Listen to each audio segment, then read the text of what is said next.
Greetings. We're stopped off along the road here in the Okanogan-Wenatchee National Forest to do a little tailgate cookery. It's lunchtime, and as you may know, we cook very simply and very cheaply. And it's for the most part organic, almost all vegan. And if that offends you, look away now. We've got our simple cookpot, backpacking stove, and for the most part, all dry goods, other than our oils. And for this recipe, we're going to do a little quinoa bowl, just a little grain bowl, very simple. And this is kind of what we normally do with everything, the only variation being the main ingredient. We could do that with pasta, potatoes, that sort of thing. We'll start with 2 cups of water. We've salted it, and we're going to throw in our dehydrated mixed vegetables. We put in a good, quarter cup or so. And, of course, we're going to add in about a half a cup, to your preference, depends on how much water too, of quinoa. Now some people prefer to rinse their quinoa beforehand, and that is because there's a bitter coating on it. These compounds called saponins, and they're sort of the way the quinoa protects itself from bugs and different stuff, sort of a bitter taste that critters might not want to eat. We'll just kind of give it a quick stir, pop the lid on, and cook away. Whoops. Now, it's probably going to want to cook for a good, 20 to 25 minutes, and you're going to cook it similar to rice. You're going to get it up to a nice hot boil and take it down to a simmer and leave it there until most of the water is gone.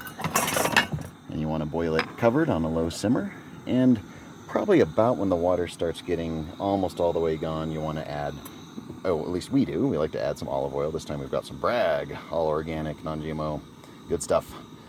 We'll maybe put a tablespoon of that in here. And for seasonings, and it's going to be sort of I guess it feels like Italian, so we'll put in a little garlic, maybe a little black pepper, some coriander, a little basil, some parsley, that sort of thing. Gotta get some onion in there too. Could do cumin instead of coriander, actually. That might make it a little nicer. But it's all very simple. You throw that in there, about midway through the cook to help get those flavors to develop a little bit. And remember to add the oil at the end, otherwise you'll kind of overcook the oil or maybe even scorch it on the bottom of the pan. This is here for flavoring and to help it keep it from sticking. And if you don't want to add in any fat at all, you don't need to. And if you're not vegan or vegetarian, butter. Quinoa loves butter. So definitely throw some in there. It'll make it taste much, much better. And if you're going to be rinsing it, you can rinse it in a sieve through hot water, and maybe 2 or 3 sort of changes of hot water will get that bitter coating away. We don't mind it. We throw it right in. And again, we're just going to boil it down for about 20 minutes till it's nice and fluffy like rice, and away you go. And there's no point in making it sit through the whole cooking process. Go for it and experiment yourself. Have fun with different grains. Try maybe teff or bulgur wheat or any sort of, kamut wheat, any of those sort of ancient grains. They can definitely be really tasty, alternatives to the itty-bitty little grains of quinoa. A lot of people don't like how small they are. And we prefer the golden. The tricolor can tend to cook a little more slowly, more dense, kind of uncooked, darker kernels there. I like the golden is a little more fluffy when you get done with it. And if you don't want it to taste like olive oil, you could maybe put a little ginger and some coconut oil and get it to taste more, maybe a lemon, a little Asian flavor. Or just, as we like to use, a little safflower oil because it's most sort of similar to butter. And that's a nice little add-in.